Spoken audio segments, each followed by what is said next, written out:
Բարի երեկո, բարի գալուստ հայկական ժամանակ, տաղավարում զրուցելու եմ ազգային ժողովի քաղաքացիական պայմանագիր խմբակցության պատգամավոր Արմեն Խաչատրյանի հետ։ Բարև ձեզ։ Բարև ձեզ։ Պարոն Խաչատրյան, դուք մասնակցում եք եւ այնտեղ եք վաղարշաբաթում ընտրությունների ընթացքին եք հետևել, ձեզ համար ինչ եք առանձնացրել, որպես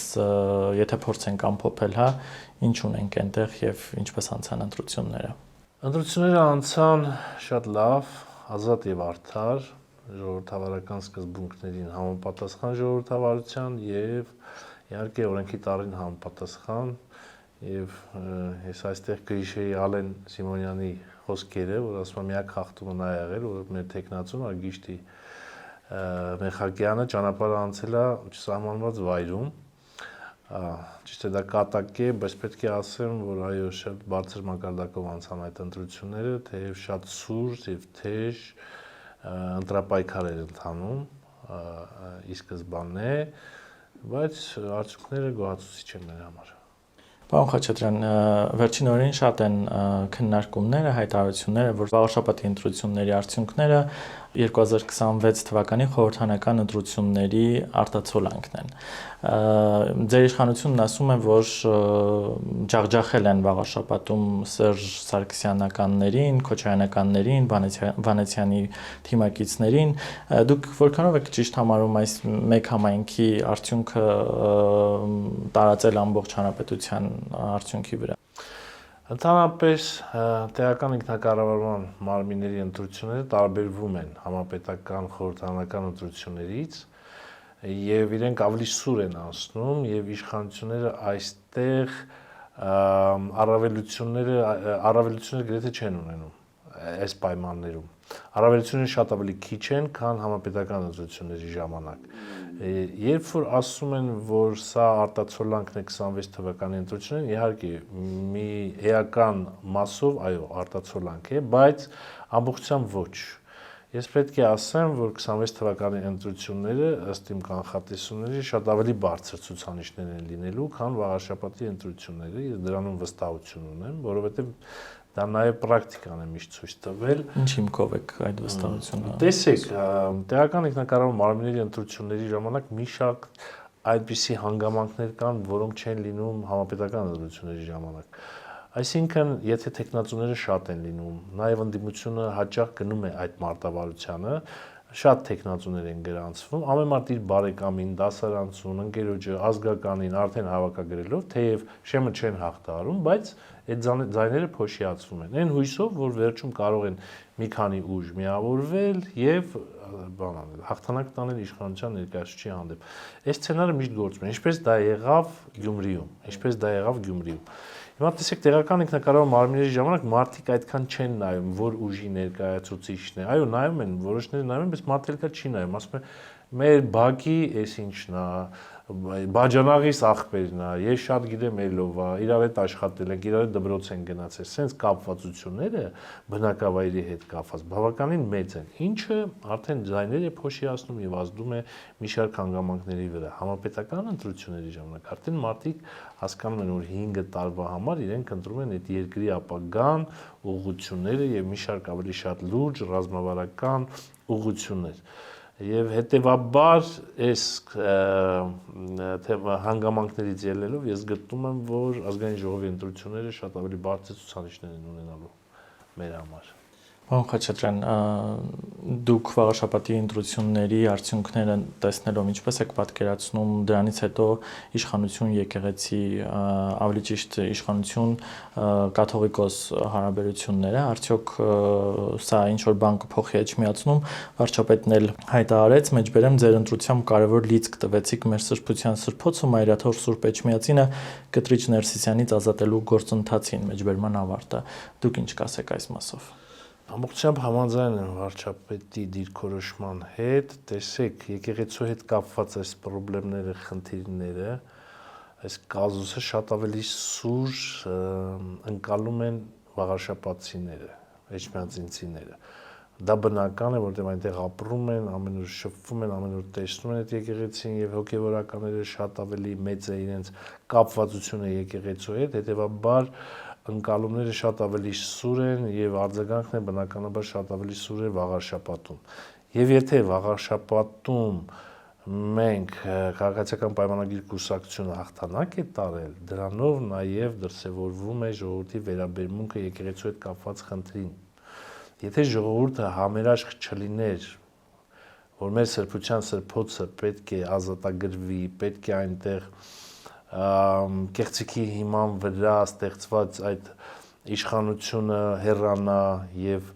եկեղեցու խնդիրները պետք է լուծվեն հենց եկեղեցու կանոնադրության համաձայն, եթե ժողովուրդը սրա հետ համաձայն չլիներ, միանշանակ մեր տեխնացուն այնտեղ շանս չուներ հաղթելու։ Իսկ այդ հաղթանակը նշանակում է, որ նաև ժողովուրդը համերաշխ է, որպեսզի եկեղեցու կանոնադրական եկեղեցին վերադառնա իր կանոնադրության համաձայն բոլոր կանոնադրական հարաբերությունները լինեն ճիշտ եւ այստեղ կեղծիքներ չլինեն։ Վարչապետի այս հայտարարությունը գետնի վրա մենք կարող ենք տեսնել, սրանք գործուն քայլեր կդառնան, թե սա քաղաքական հայտարարություն էր կամ ընտրությունների ամփոփում, ինչպես կմեկնաբանենք։ Իհարկե, մենք տարբերակ չունենք, սրանք պետք է դառնան գործուն քայլեր եւ կարծում եմ, այսօր այդ գործուն քայլերը քաղաքական իմաստով իրականացվում են։ Եվ ես վստահ եմ, որ կգա մի ժամանակ, որ այլընտրանք չի լինելու, ուղղակի նոր կաթողիկոսի հետ կապված հարցերը քննարկելու։ Սրան այլընտրանք չկա եւ կրկնում եմ, գործուն քայլերը արդեն իրականացվում են։ Պարոն Խաչատրյան, շուրջ կես տարի է այս թեման կա օրակարգում, բայց մենք տեսնում ենք, որ Կտրիչ Ներսիսյանը ընդհանրապես մտադրություն չունի վեհարանը ազատելու կամ որևէ կոչի հետևելու։ Դուք որպես իշխանության ներկայացուցիչ ինչպես եք տեսնում կաթողիկոսի հեռացման process-ը։ Տեսեք, այս խնդիրը ես կնկարագրեմ որպես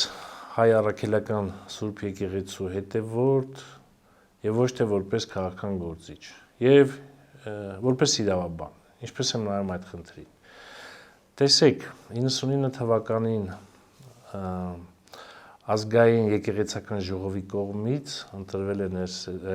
Կտրիչ Ներսիսյանը որպես կաթողիկոս։ Այստեղ երկու հանգամանք կան կարևոր, իրավահարաբերությունը հետեւյալումն էր, որ ընտրողները հանդիսանում էին ազգային եկեղեցական ժողովը, չէ,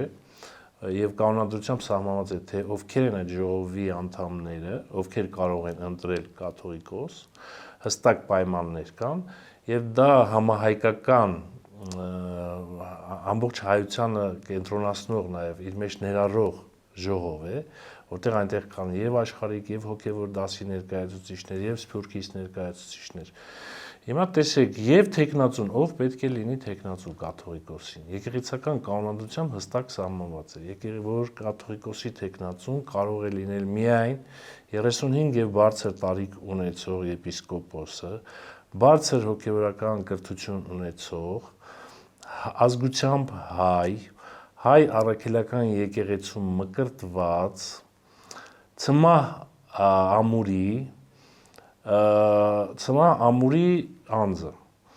Այս պայմանները հստակ են, եւս պայմաններ կան, ուղղակի սրանք հիշեցի եւ ներկայացրեցի։ Եթե այս պայմաններից մեկը չկա,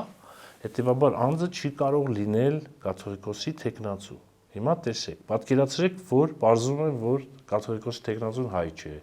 կամ մկրտված չէ հայ առաքելական եկեղեցում, կամ տարիքը չի համապատասխանել, այսինքն մենք դա ոնց կվերաբերենք։ Իհարկե, ի սկզբանե այդ ընտրությունները չէին կարող տեղի ունենալ, չէ։ Հիմա այդ նույն պայմաններից մեկը բարձում է, որ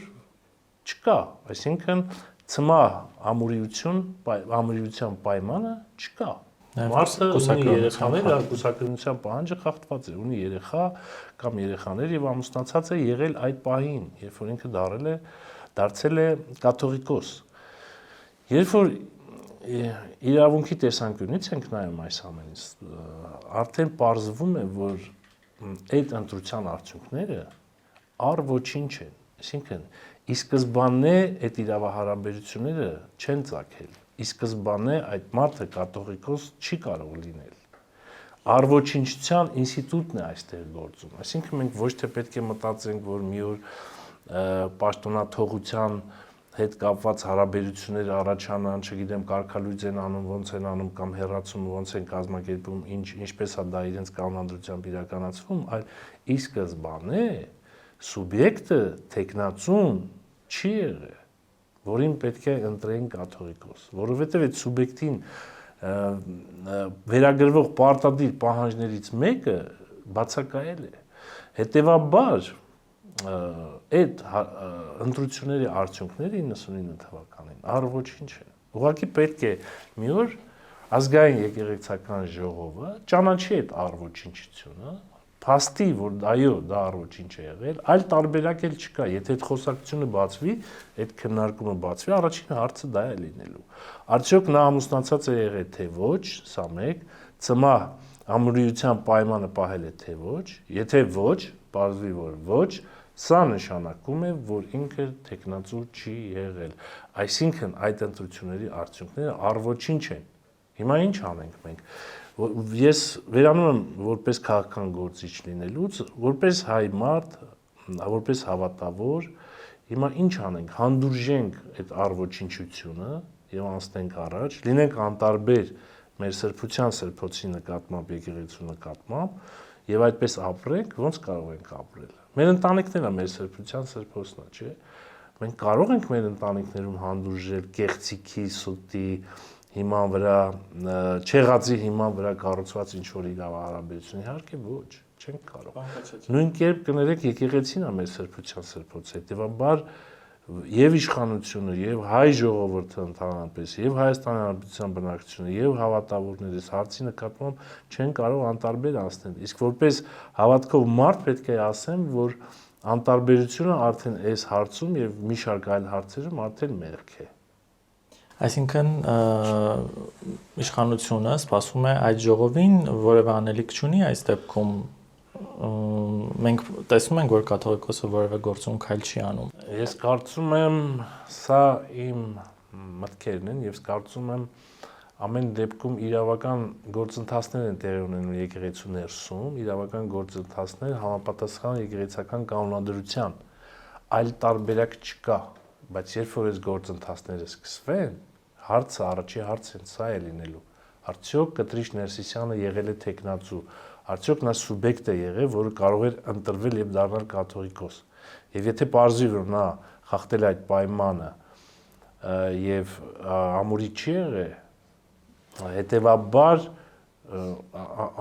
բոլոր որոշումները, որոնք նրան դարձրել են կաթողիկոս, առ ոչինչ են, այսինքն իրավաբանական ուժ չունեն։ Այսինքն կարծում եք հարցը անլուծելի չի, ժամանակի հարցը։ Իհարկե, հարցը ոչ թե անլուծելի, այլ տարբերակ չկա։ Ցավոք սրտի այսօր եկեղեցին հայտնվել է այդ վիճակում։ Ընդդիմադիրները շատերն ասում են, որ նաև իշխանության ներկայացուցիչներից կան այդ կարծիքները, որ կաթողիկոսը գուցե ուզում է հեռանալ, բայց նրան թույլ չեն տալիս։ Դուք այդտեղ որևէ adekvat plan տեսնում եք։ Չեմ կարծում, որ նա ուզում է հեռանալ, բայց հնարավոր է, որ քաջալերեն ինչ որ ուժեր նաև դրսից փորձեն ամեն ինչ անել, ոչ թե հնարավոր են, այլ ես կարծում եմ այդպես է կա, ամեն ինչ կանեն, ամենայն օժանդակություն ցույց կտան, որպեսզի կաթողիկոսը չհեռանա։ Այո, նման բան ես ընդունում եմ, որ կա։ Դրսի ուժեր ասելով նկատի ունեք Ռուսաստանին։ Այո, առաջին հերթին այո Ռուսաստանը, երբ որ շքանշաններ են պարգևում, չգիտեմ, մեդալներով են պարգևատրում մեր կաթողիկոսին, դա մի շարք հարցերի տեղիք է տալիս, բացի այդ նաև շատ ու շատ տեղեկություններ կան, որոնք ստուգման կարիք ունեն եւ կարծում եմ ժամանակի ընթացքում այդ տեղեկությունները կստուգվեն եւ բոլոր պարզաբանման ենթակա հանգամանքները պարզված կլինեն։ Պարոն Խաչատրյան, դուք ինչպես եք վերաբերում այն խոսակցություններին, որ եւ կաթողիկոսի եղբոր անվան շուրջ պտտվում են KGB գործակալ լինելու լուրեր, մենք տեսնում ենք, որ կաթողիկոսի եղբայրը շքանշան է ստանում Պուտինից, առհասարակ եկեղեցու այս քայլերը ձեզ համար որպես եւ իշխանության ներկայացուցիչ եւ Հայաստանի քաղաքացի ինչպես եք մեկնաբանում դուք դա։ Շատ լուրջ եմ վերաբերում այդ տեղեկություններին եւ կարծում եմ սա ցավով պետք է ասեմ, որ այդ տեղեկությունների մեծ մասը, գրեթե ամբողջ մասը համապատասխանում է իրականությունին։ Ես կարծում եմ, որ այդ համապատասխանում է իրականությունին եւ սա շատ մեծ ցավով եմ ասում։ Եվ մեր եկեղեցում ինչ ենք մենք տեսել վերջին տարիներին։ Մենք եկեղեցու կողմից տեսել ենք անարձագանք վարքագիծ երկրում տիրող բոլոր ցնցումներին, անիրավություններին, ընտրությունների արդյունքների վերաբերյալ երբևէ արձագանք չի տվել։ Ինչու, երբ որ Վարդան Ղուկասյանին ձերբակալում էին, եկեղեցու զանգերը միացան։ Այո։ Բայց այս ամենից հստակ է դառնում, որ եկեղեցին ծառայում էր օլիգարխներին, այդ ժամանակվա իշխանությանը, ծառայում էր այլ պետություններին, այդ թվում նաև Ռուսաստանի Դաշնությանը, եւ ես կարծում եմ, եթե շքանշաններ, մեդալներ են պարգևատրում, սա նշանակում է, որ հատուկ ծառայություններն են աշխատում, իհարկե, ով է աշխատում եկեղեցու հետ, հայ առաքելական եկեղեցու հետ, ով է աշխատում, ով է ներկայացրել այդ մարդկանց ինչ որ շքանշանների, պարզ չի, որ հատուկ ծառայությունները եւ այս պահին հանդուրժել այս ամենը մենք ուղղակի չենք կարող, մենք չենք կարող անտարբեր լինենք այս ամեն ինչի հանդեպ, եւ իշխանությունները, եւ ժողովուրդը, եւ ամբողջ հայ ժողովուրդը, եւ սա եկեղեցու դեմ ուղված քայլեր չեն, ինչը բանը անդիմությունը անդադ փորձում է այս խնդիրը տանել դեպի իբր եկեղեցու դեմ գործողություններ, սա եկեղեցու փրկության գործընթաց է Եվ անձերի եւ սա ուղղված է անձերի դեմ, անձեր, ովքեր իրավունք չունեին զբաղեցնել եկեղեցում այդ պաշտոնները, անձեր, ովքեր կեղծիքի հիման վրա են զբաղեցրել այդ պաշտոնները եւ որպես հավատավոր մարդ եմ ասում, եւ սա մեծագույն մեղք է, այս ամենը հանդուրժելը։ Վարչապետը ամեն կիրակի որևէ մարզում մասնակցում է պատարագի, հիմա անդիմությունն ասում է, որ ԿՓ-ականներով դուք հավաքվում եք, գնում եք միտեղ այդ եկեղեցում եք պատարականում, հաջորդ կիրակի նույն անձնակազմով գնում եք մի եկեղեցում եք անում, դուք եղել եք այդ պատարակներին, արդյոք այդ կարծիքն եք ձևավորել ձեր մեջ։ Մեկ անգամ եմ եղել, չէ, երկու անգամ, ներողություն, երկու անգամ եմ եղել պատարակներին եւ այնտեղ հավաքված են հարյուրավոր, եթե չասեմ հազարավոր մարդիկ, հիմնականում տեղի բնակչությունն է ներկա լինում եւ տարբեր վայրերից գալիս են, իհարկե վարչապետի պատարագի մասնակցությունը նաեւ ազդում է, որպեսզի շատ ավելի մարդիկ գան, բայց որևէ կերպ իհարկե ծիծաղալի է, որ մենք ինչ որ ներքին ցուցում կամ պայմանավորվածություն կա, որ բոլորս պետք է գնանք, նման բան գոյություն չունի եւ անդիմությունը արդեն 7 տարի է ասում է, որ ամեն ինչը ԿՊ-ն կազմակերպում է, էսի անում են, բայց վերջում եւս պարտվում են եւ իրենց այդ ամբողջ խոսույթը հոդս է ցնդում։ Ինչպես վերջերս Էջմիածնում։ 1 ժամ առաջ ընտրությունից անդիմությունը ասում էր, հեսա հաղթում ենք, հեսա տեսեք ինչ անում, հեսա ոնց անում, բան։ Հետեւաբար անդիմության այդպիսի հայտարարություններին պետք է այդքան լուրջ վերաբերել եւ հաճախ նույնիսկ բացատրությունների կարիք էլ չկա։ Պարոն Խաչատրյան, ամփոփելով վաղաշաբաթի թեման, ուզում եմ ամփոփենք հետեւյալ հարցով. այն ուժերը, որոնք անցել են ավականու կազմ, դուք այդ ուժերի համագործակցությունը տեսնում եք, թե այստեղ էլ կստանանք այն պատկերը, ինչ ունենք Վանաձորում, հիմա նաև Գյումրի ավականույում կա խնդիր։ Հիմա տեսեք, եթե համագործակցեն, շատ լավ է։ Համագործակցեն հանուն համայնքի։ Եվ այդ համայնքի ժողովուրդը, բնակչությունը ընտրել են բոլորին, բոլոր ավականու անդամներին, այդ թվում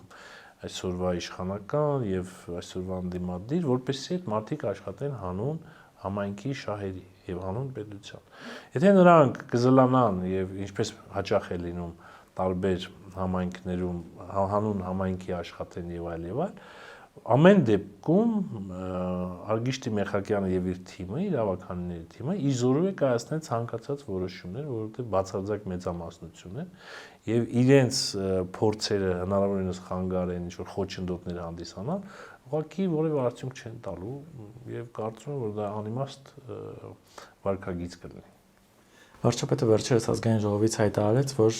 Ռոբերտ Քոչարյանի եւ Սերժ Սարգսյանի ուժերը չեն լինելու 2026 թվականի ընտրություններում, սա քաղաքական հայտարարություն էր, թե կհետևեն օրենսդրական ինչ-որ գործողություններ։ Ես կարծում քաղաքական եւ իրավական նաեւ։ Քաղաքական, ամեն քաղաքականի տակ իրավականն է, երբեմն դրանք չի կարելի տարանջատել, քաղաքական հայտարարությունը այն է, որ եթե օրենքից դուրս ինչ-որ քաղաքական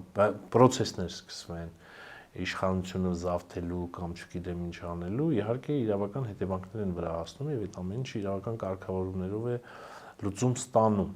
Վարչապետի հայտարարությունը ես մեկնաբանում եմ, որ վարչապետը քաղաքական հայտարարություն է արել հիմնվելով, որ հայ ժողովուրդը, Հայաստանի Հանրապետության բնակչությունը այլևս չի հանդուրժելու, որպեսզի այդ մարդիկ գտնվեն ազգային ժողովում պարլամենտում, որովհետև այս 5 տարվա նրանց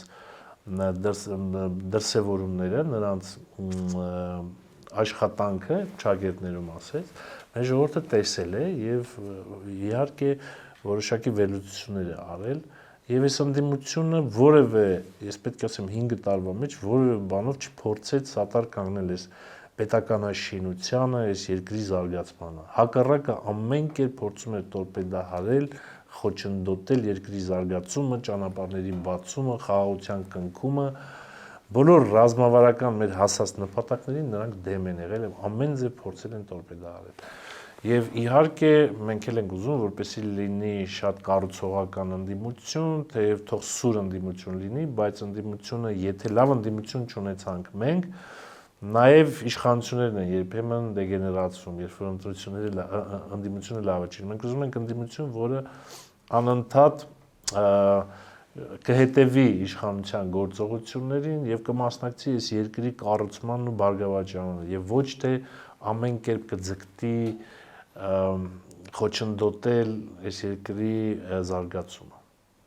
Պարոն Խաչատրյան, ձեր իշխանությանը շատ են մեղադրում, որ բանակը կազմաքանդման ճանապարհով եք տանում, ձեր ընդդիմախոսները իհարկե, եւ ի հակադրումն այս հայտարարությունների վարչապետը ազգային ժողովից հայտարարեց, որ վերջին շրջանում բավականին մեծ քանակությամբ զենքեր են գնել, որպես Պաշտպանության հանձնաժողովի անդամ կխնդրեմ, եթե կարող եք մեկնաբանեք ինչ զենքերի մասին է խոսքը եւ ինչ հայտարարություններ տա։ Ուրեմն վարչապետը առաջին անգամ հանրային բարձրաձայնեց, որ գնել ենք շատ զենք, ժամանակակից զենք եւ միանգամից։ Եթե հիշում եք նրա բառերը, ինչը ես կփորձեմ մի քիչ բացել, այո, մի շարք երկրներից մենք զենքեր են գնել, ռազմատեխնիկական համագործակցության պայմանագրեր ունենք եւ պետք է ասեմ, որ այլևս ավարտվել է այն շրջանը, որ մենք կախված ենք մեկ երկրից, թե ինչ կտա մեզ օգտագործած, ինչ որ մի բան կտա, կուրախանանք, թե չի տա, այդ շրջանը պատմական արդեն ավարտված է։ Մենք որ երկրի հետ ուզում ենք, այդ երկրի հետ էլ պայմանագրեր ենք կնքում, փոխհամագործակցում ենք, զենք ենք գնում եւ մեր անվտանգությունը այսօր ապահովում ենք ոչ միայն զենք գնելով, նաեւ մենք շատ լուրջ արդյունքներ ունենք ռազմաարդյունաբերության ոլորտում, ինչի մասին վարչապետը եւս խոսեց, մենք 23 թվականին համարյա $500 միլիարդ պատվեր ենք իջացրել մեր ռազմաարդյունաբերողներին։ Այսինքն մենք այդ զինատեսակները, ռազմական նշանակության ապրանքները արդեն ունեինք փորձարկված, արտադրված, որից հետո պետությունը արդեն կարողանում է գնել։ Մենք մեր ռազմաարդյունաբերողներից այդ չափի զենք ենք գնում։ Իսկ այդ զենքը այսօր տեղական արտադրության, այո, տեղական արտադրության, եւ այդ տեղական արտադրության զինատեսակները ժամանակակից բոլոր պահանջներին համապատասխան զինատեսակներ են։ Եվ ոչ այդքան երկար ժամանակ անց այդ զինատեսակները նաև փորձելու ենք արտահանել։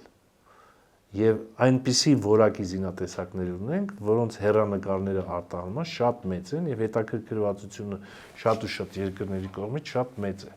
Մենք մինչև 22 թվականը փամփուշտ չենք արտադրել, մի հատ փամփուշտ։ Ռազմաարդյունաբերություն կարելի ասել չենք էլ ունեցել։ Բայց այս վերջին 3 տարվա ընթացքում աննախադեպ թռիչքային հաջողություններ ունենք եւ պետք է ասեմ, որ մեր միջազգային գործընկերները Ֆրանսիա կլինի, Հնդկաստան կլինի եւ մի շարք այլ երկրներ կլինեն, երբ որ գալիս են այստեղ եւ ծանոթանում են մեր ռազմաարդյունաբերական կարողություններին եւ արտադրած ապրանքներին, ուղղակի շոկի մեջ են գնում, ասում են ոնց կարող է 3 տարվա մեջ այսպիսի արդյունքներ ունենալ։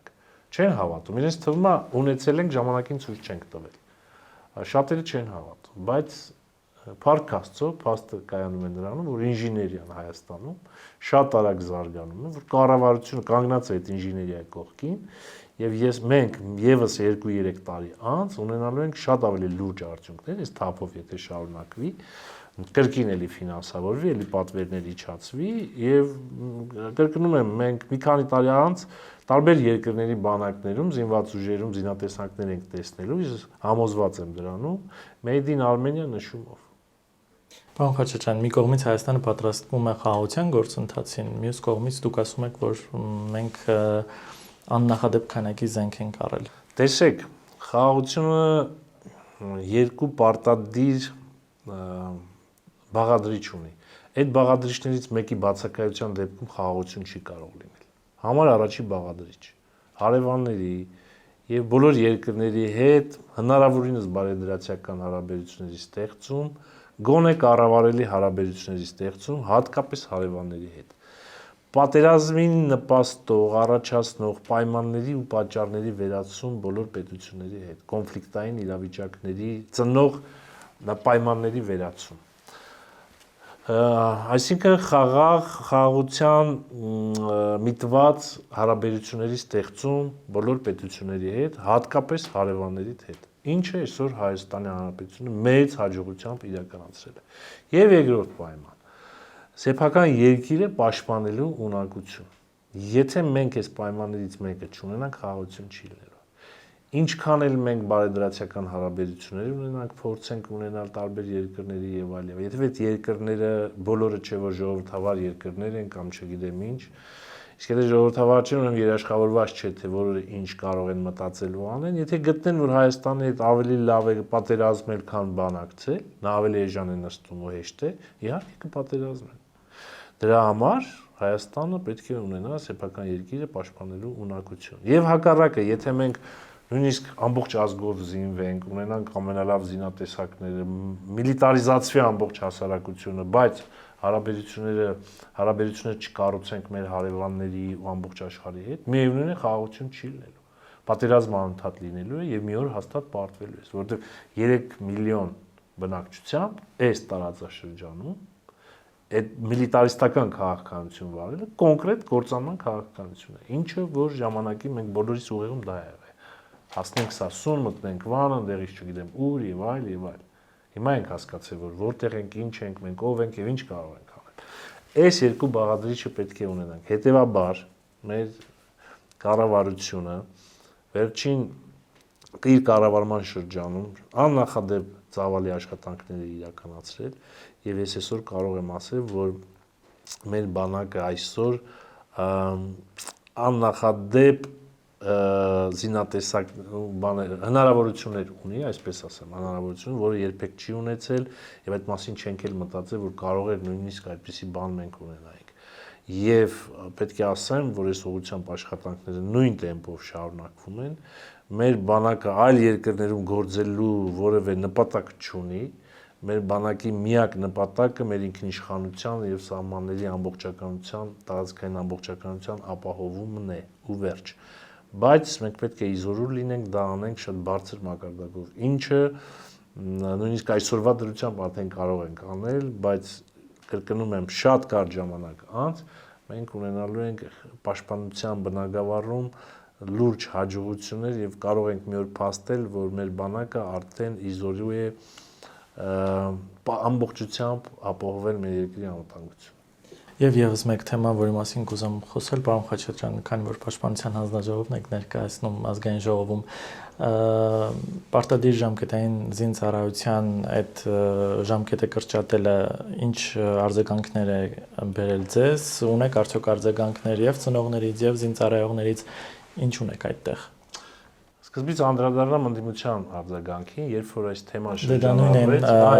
թեզի մեջ էր, որ դուք բանակը քանդում եք եւ այլն եւ այլն։ Այդ նույն թեզի մեջ էր եւ ի զարմանս ինձ մեր ընդդիմությունը սկսեց քննադատել, որ ինչի եք տարի ու կես սարքում բանակը, ուրեմն բանակը քանդում եք, շարունակում եք քանդել, վերացնել եւ այլն եւ այլն։ Գիտեք, խի զարմացա, որովհետեւ ընդդիմությունը շատ լավ տեղյակ է, քաջատեղյակ է, թե ինչ ենք անում բանակում։ Մենք շատերին տեղեկացնում ենք, տանում ենք ցույց ենք տալիս, այն մեր պաշտպանական շրջանները, որ անուն դրել են բունկեր, այդ ամեն ինչ տարել ենք ընդդիմությանը ցույց ենք տվել, որ գոնե խոսելիս մի քիչ, բայց դեմ էին։ Իսկ ժողովրդի հանրության կողմից արձագանքները շատ լավն են, եւ դրական է, ոնց կարող է սա դրական չընկալվել, որովհետեւ այս մի փոփոխությամբ մենք մեծ ազդեցություն ենք ունենալու մեր հանրային կյանքի բոլոր բնագավառների վրա։ Տնտեսություն, ծնելիություն, կրթություն, տեսեք, երբ մենք երիտասարդի կյանքից 2 տարի վերցնում ենք, պետությունը վերցնում է, չէ՞, այդ երիտասարդը 2 տարի հետ է ընկնում։ Հիմա 6 ամիսը վերադարձնում ենք իրան, 6 ամիս շուտ ամուսնանալու, 6 ամիս շուտ ավել հարկ է վճարելու, 6 ամիս շուտ աշխատանքի է անցնելու, 6 ամիս շուտ երեխա է ունենալու, 6 ամիս քիչ է պաշտպանելու հայրենիքը։ Տեսեք, այսօր զինվորը այնտեղ այնպես չի, որ իր տեղը բաց մնաց, ոչ։ Եվ զինվորը ինչքան էլ նույնիսկ եթե 6 ամիս ծառայի, դրանից պաշտպանունակությունը որևէ բան չի փոխվում, որովհետև ծառայելուց հետո ինքը պահեստազորում է։ Խաղաղ պայմաններում մեզ պետք չի խրամատում կամ բունկերում անընդհատ, չգիտեմ, քանի հազար զորք պահենք, դա մեզ պետք չի։ Այդ զորքը թող իր տանը լինի, երբ որ անհրաժեշտ կլինի, կոճակ կսեղմենք, ինքը կլինի արդեն այնտեղ, որտեղ որ պետք է։ Սա է ամբողջ աշխարհի տրամաբանությունը այսօրվա պաշտպանության։ Հիմա տարի ու կես իր տեղը բաց չի մնում։ Մենք մի հատ պաշտպան հայրենիաց ծրագիր ենք իրականացնում, արդեն 2 տարուց ավել է։ Արդեն մոտենում է 5000-ին, որ արդեն մենք ունենք պաշտպանի հայրենացում ծառայող զինծառայողներ։ Դա որն է։ 18 տարեկանում զինվորը երբ զորակոչվում է զինված ուժեր, բանակ, 6 ամիս ուսումնական զորամասում ծառայելուց հետո իրավունք ունի դիմում գրել եւ դառնալ պայմանագրային ծառայող 5 տարի ժամկետով։ Հիմա արդեն այնքան շատ են այս մեր 5 տարի ժամկետով պայմանագրայինները, որոնք ստանում են բարձր աշխատավարձ, ծառայում են իրենց տան մոտ, արդեն 18-19 տարեկանում իրենց ընտանիքը իրենք են պահում, ատեստացիային անցնում 500-600 400,000 աշխատավարձ են ստանում, 18-19 տարեկանում, սա լուրջ խնդիր է լուծում։ Եվ վերջում էլ հələ մի հատ 5 միլիոն 5 տարուց հետո պատվո վճար է տրվում, կապ չունի կմնա բանակում, թե կհեռանա, մի հատ 5 միլիոն պատվո վճար։ Այսպիսի պայմաններ աշխարհում ոչ մի կառավարություն, ոչ մի երկրում, հատկապես այդ սովետական երկրներում, ես նման բան չեմ տեսել, այսպիսի սոցիալական կամ այսպիսի լուծում, որը որ բանը մոտիվացիա կառաջացնել ծառայելու բանակում որպես պայմանագրեր։ Հիմա այդ պայմանագրերի թիվը այնքան է, որ իրենց հաշվում են կարող ենք արդեն բանակի ժամկետը կրճատենք 1.5։ Եվ ես վստահ եմ, որ ավելի է շատանալու եւ հետագայում մենք եւս էլի քննարկումներ ենք ունենալու այս մասը։ Բանակն ամրանում է։ Բանակը ամրացել է, բանակը ամրանում է, մեր սպառազինությունները շատանում են, մեր ռազմարտունաբերությունը թռիչքային վերելքներ ունի, մեր տնտեսությունը զարգանում է, մեր սահմանները ամրապնդվում են եւ այդպես շարունակ։ Շնորհակալություն հետաքրքիր զրույցի համար։ Զրուցում է ազգային ժողովի քաղաքացիական պայմանագիր խմբակցության պատգամավոր Արմեն Խաչատրյանի հետ։ Կհանդիպենք։